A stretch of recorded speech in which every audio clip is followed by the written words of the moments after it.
Ahojte, máme ďalší update ohľadom nášho Wagra, teda ohľadom toho problému s tou hydraulikou, ktorý sme mali, že boomový piec meškal. Objednali sme nový ventil, kvôli tomu, že mali sme vybraté vlastne všetky tie ventily, ktoré tam sú a porovnávali sme ich a toto je ten starý, ktorý tam bol.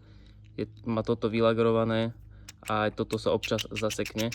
Tak sme sa rozhodli objednať nový. Ten už je tam osadený, je to vlastne konkrétne tento. A tou výmenou sa to vlastne vyriešilo, už to nemešká. Teda je tam nejaké milisekundové meškanie, ale nezastavuje sa ten piec, ako sa zastavoval. A to meškanie je spôsobené iba vôľami na čapoch, že dokedy narazí vlastne, že prekoná tú vôľu. Takže celé to bolo týmto ventilom a dúfam, že niekomu z vás pomôžeme týmto videom.